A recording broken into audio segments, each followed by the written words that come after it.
तर चला नमस्कार मित्रांनो, माझी माती माझं खेळ या यूट्यूब चॅनलमध्ये मी अजय माकासर तुमचं स्वागत करतो. आज आपण आलतो खडका फाटा इथे अड्ड्याला.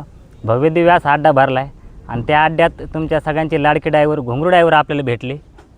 एक नमस्कार घुंगरू ड्रायव्हर. नमस्कार. काय चाललंय मग सध्या आता? काहीच नाही, निवांत. नमस्कार मंडळी. नमस्कार. नमस्कार. काय चालू आहे मग सध्या? सध्या निवांत आहे सगळे. तर काय घुंगरू ड्रायव्हर आज किती गाड्या आणणार आहे मग? आज नाही गाड्या. का बरं? हे हाताला लागलेलं आहे. काय झालं होतं हाताला? ते संभाजीनगरच्या मैदानात पडलो होतो, तेव्हा दुखापत झालेली. परत तोच हात मोडला का? हो, त्योच आहे. बरं, कसं काय झालं तुमचं हे असं अपघात? गाडी आणत होतो, मग एक 5-6 फूट गाडी गतीने पळाली. अचानक एक बैलाची शेवळ उडून पडली. एक बैल खाली पडला, त्याच्यामुळं छकडी वर झाल्यामुळे मी छकडीच्या खाली गुतून 2-3 पलट्या खाऊन पडलो. म्हणजे परत हात मोडला काय? हो. तुम्हाला आधीच एकदा 1/5च्या मुलाखत घेतली ती, तर तुम्हाला विचारलं होतं पडायची भीती वाटते का नाही. मग काय आता वाटते की भीती? नाही वाटते आता, पण थोडी आता दुखापत झाल्यामुळे वाटतेच आहे. पण करू काहीतरी परत. हाकणार का गाड्या परत? मग हाकणार, पण घरच्याचा विरोध झाला. आता घरचे म्हणे आता गाडीवर बसायचं नाही. काय म्हणते बरं? काय बरं? घरचे म्हणते आता आम्हाला बी काळजी आहे म्हणे तुझी, तुला लईच गाडी आणायची तर घरचा बैल घडव आणि मग मैदानात जा. बरं, तुम्हाला मी ते पडताना बघितलं होतं. हो. तुम्ही पडले, उभा राहिले, परत खाली पडले. काय झालं नेमकं? मला आहे का काही म्हणजे सुचतच नव्हतं, असं बिंगलेवानी होत होतं. चालेल. दवाखान्याचा खर्च किती आला बरं तरी तुम्हाला ते हात मारल्यावर? एक 15-16 हजार रुपये आला. 15-16 हजार रुपये खर्च आला. काही कोण मदत वगैरे काही? मदत आपले सर्जेराव चव्हाण, लखन बैलाचे मालक, त्यांनी आपला दवाखान्याचा खर्च केला सगळा खर्च. हो. आणि समजा आता पुढचं काय नियोजन बरं तुमचं आता? आता काय नाही, एक 3-4 महिने बसूनच आहे. बसूनच का? हो. मग 3-4 महिन्यानंतर गाड्या आणणार आता? नाही, आता नाही. आता शिक्षणावर लक्ष द्यायला लावलं घरच्याने. हां. आता काय गाड्या नाही आणायच्या आपल्याला. तुम्हाला आधीपासून सगळेजण तेच म्हणजे आधी शिक्षण करा, हे करा, पण तुम्ही ऐकत नव्हते. नाही, आता नाद होता आम्हाला, पण आता काय नको वाटतं ते. बरं, सगळ्यातून काय अनुभव आला बरं तुम्हाला आता? या बैलगाडी क्षेत्रात कोणाचं नसतं, कामापुरते सगळे जवळ येतात. असं काही दुखापत काही झालं, गाडीने मार खाल्ला तर कोणी जवळ येत नाही. ड्रायव्हर नमस्कार. तुम्ही किती वर्षापासून गाड्या आणता बरं? गाड्या एक 12-13 वर्षापासून गाड्या आणतो. 12-13 वर्ष तुम्ही गाड्या आणता. तुमचा अनुभव सांगा बरं या क्षेत्रातला. अनुभव असा की मी भरपूर 1 नंबर मधल्या गाड्या हाकतोय आता सध्याला.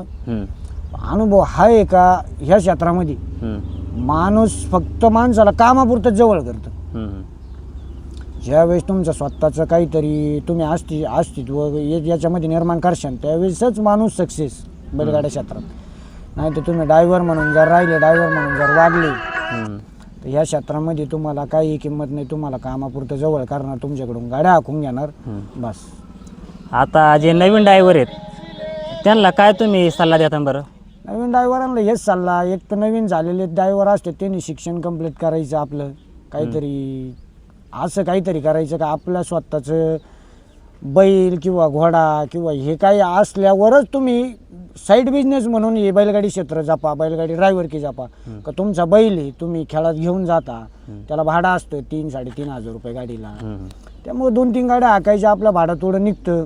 ह्या पद्धतीनं बैलगाडी क्षेत्र करा. नाही तर स्वतःचा बैल नाही आहे, स्वतःची जनावरं नाही आणि तुम्हाला लोकांच्या गाड्या हाकायला जायचं आहे, बंद करून टाका. मजा नाही. लोक फक्त वापर करून घेतात, बाकी काही नाही. काहीतरी स्वतःचं निर्माण असलं, स्वतःला साईड बिझनेस म्हणून हा धंदा करायचा. आपला बैल पळून आपल्या बैलाचं भाडं तोडा, आपल्या पोरांचा खर्च कसा निघल हा विचार करायचा या क्षेत्रात, तर मजा आहे. नाही तर नवीन पोरांनी आता यायचं, ते फुकट गाड्या हाकतात. आता हा घुंगरू ड्रायव्हर याचं मनोहर पाटलाच्या मैदानामध्ये झालं, तो मोठा बैलगाडी मालक आहे, त्यांनी याचा खर्च केला. हीच गोष्ट दुसऱ्या मैदानात झाली असती, त्या माणसाने कोणी खर्च केला असता का आयोजकांनी? नाही. एक मोठा बैलगाडी मालक आहे, त्यांनी खर्च केला. जाऊ द्या, गरीब मुलगा आहे, केला खर्च. आज 15 ते 20 हजार रुपये घरातून खर्च. आज 15 ते 20 हजार रुपये घरातून खर्च करायचं म्हणल्यानंतर एवढं सोपं नाही. मोडे तोडे. आता ठीक आहे, याचं दुसऱ्यांदा झालं, एकदा नाही दुसऱ्यांदा झालं, घरच्यांची पण परेशानी झाली ना. तुम्ही तर घुंगरू ड्रायव्हरला कायम सल्ला देता चांगला, पण ते तुमचं ऐकत नव्हते. भरपूर वेळेस दादा, आपल्या शिस्तीच्या गाडीवर बैस, सरळ पळणाऱ्या गाडीवर बैस, वाकड्या तिकड्या गाडीवर बसू नको, कितकं वेळेस बोललेलो होतो. तो माझ्याच समोर याच आपल्या खडक्याच्या अड्ड्यावर पाठीवर 2दा पडलेला आहे. त्यावेळेस मी त्याला बोललेलो होतो, बाबा बाहेर पळणाऱ्या गाडीवर बसत नको जाऊ, तू नवीन आहे. हम्म. आणि बसला जरी तर जनावर आज नाही उद्या घडेल, पण तुझं शरीर आज नाही उद्या घडणार नाही. एकदा ते गेलं उडी टाकून दे. बरोबर. आज उडी टाकल्यानंतर बैल बाजूला पळून गेल्यानंतर मालक लोक ड्रायव्हर जवळ नाही ती बैलांकडे पळून जातात. हे मात्र अशी बरोबर आहे, कारण परिस्थिती. की घुंगरू ड्रायव्हर पण जावं पडले तेव्हा त्यांना घ्यायला कोण नव्हतं आलं.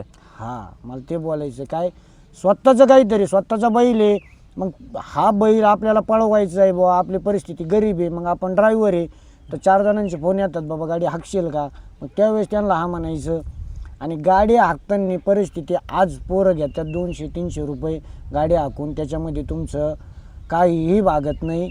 त्यामुळं गाडी हाकताना सुद्धा विचार करून गाडीवर बसा. त्या मालकाला अगोदर सांगून द्या बाबा तुझी गाडी हाकायला बसेल, गाडी पडू किंवा होऊ, मी एवढे पैसे घेईल तर मी तुझ्या गाडीवर बसतो, नाही तर बाबा तू दुसरा ड्रायव्हर बघून घे. स्वतःच्या जीवाची काळजी करूनच दुसऱ्या गाडीवर बसायचं किंवा कोणाच्या गाडीवर बसायचं. कारण ड्रायव्हर होणं काय सुखाचं काम तर काही आहे नाही. सुखाचं राहिलेलंच नाही. गुतगात होती. एक तर 3 फेऱ्याच्या मैदानामध्ये 10 गाड्या सोबत सुटतात, कुठली गाडी कधी अंगावर येईन कधी काय होईल काहीच सांगता येत नाही. एवढं सोपं राहिलेलं नाही बैलगाडा क्षेत्र. घोड्या बैलात पण तसंच आहे. हा हा. गाडी गुतगात होती, अशा गोष्टी होत्या, काही सांगता येत नाही. तर हे मित्रांनो, हे आपले दिनेश ड्रायव्हर होते, ज्याने एक मोलाचा सल्ला दिला आहे नवीन ड्रायव्हरांना. तसे आपले अविनाश भाऊ आहे, आपण त्यांच्याशी थोडंसं बोलूया. नमस्कार अविनाश भाऊ. नमस्कार, बोला ना. तर काय अनुभव सांगताना बरं शहर क्षेत्रातला तुम्ही आपला? बैलगाडी क्षेत्र असं आहे का आपण स्वतः ड्रायव्हर असला तर प्रत्येकाने काय करायचं, स्वतः ड्रायव्हरने एक का व्हायना वासरू घडवायचं. वासरू घडवायचं. आणि आजकाल असं झालेलं आहे का आपण एखाद्याच्या गाडीवर बसलो हाकवायला, ती गाडी थोडीफार कमी पळत असते, ड्रायव्हर वरती नेतो, तर मालकाचं असं असतं वरती नेल्याच्या नंतर त्या ड्रायव्हरला उतरणे, दुसरा त्यांना त्यावेळेस हिंदकेसरी ड्रायव्हर किंवा टॉपचा ड्रायव्हर बसवणे. आणि एखाद्या खेळात जर समजा आपण एखाद्याची गाडी हाकाय बसलो, जेमतेम एखादी गाडी झाली आणि एखादी पडली, तर मग त्यांचं म्हणणं असं आलं का दुसऱ्या ड्रायव्हरनी गाडी आणली त्यावेळेस गाडी झाली आणि ह्या ड्रायव्हरने आणली म्हणजे याने हटकून पाडली. म्हणजे हे क्षेत्र असं आहे, समजा ह्या क्षेत्रात जर आपल्याला काहीतरी करायचं असलं तर जेवढे बी ड्रायव्हर क्षेत्रात जेवढे ड्रायव्हरचं काम करतात त्यांनी स्वतःची वस्तू घडवली पाहिजे, तरच हे क्षेत्र आहे. नाहीतर आपण लोकांची किती बी धुणे धुतले आणि किती बी जनावर हाणले तर त्याचा उपयोग होत नाही. कारण माझा स्वतःचा अनुभव असा आहे का मी बऱ्याच लोकांच्या गाड्या टॉपला नेल्या. ज्यावेळेस शिंगरू घेणार अडाणी असणार त्यावेळेस अविनाशला फोन करणार, कुठे अविनाश काय, आपण जाणार हालचाकरी देणार किंवा ते शिकवून ट्रेन करून त्यांना मैदानात गुलाल बिलाल करून देणार. आणि काही कारणास्तव लगेच सांगणार या ड्रायव्हरनी गाडी पाडली किंवा आमच्या जनावराला काही इजा झाली का लगेच हे ड्रायव्हर चेंज करायचा, ह्या ड्रायव्हर लगेच गाडीहून उतरून द्यायचं. म्हणजे गाडी झाली तर आमचे जनावर पळाले, आणि गाडी पडली तर ड्रायव्हरने कमी आणली. हा, ड्रायव्हरनी कमी आणली. कारण मला कमीत कमी माझ्या हाताने आत्ता बोतर एक 25-30 शिंगरं घडलेले आहेत. वैयक्तिक माझेच 5-6 शिंगरं घडवलेले मी. तुम्ही 4-5 वर्षापूर्वी भरपूर गाड्या आणायचे, पण सध्या आता गाड्या आणत नाही. मग लोकांचं तेच आहे ना, आपण मस्त लोकांचा सहकार्य केलं, पण ज्यावेळेस आपला बैल पळतो किंवा आपल्याला बैल हाकायचा असतो त्यावेळेस आपल्याला कोणीच देत नसतं. तर मग आपण एक क्षेत्र आता असं निवडले का स्वतःची जनावर आहेत, स्वतःचीच गाडी आणायची आणि गपची बसायचं. सध्या किती जनावर बरं आपल्याकडे घरी? आता सध्या आपल्याकडे 2 वासरं आहेत, एक घोडा आहे. आज आणलेत का मैदानाला? आज नाही आणलेले. आता चला, तर तुम्हाला सर्वांना पुढील वाटचालीस हार्दिक शुभेच्छा.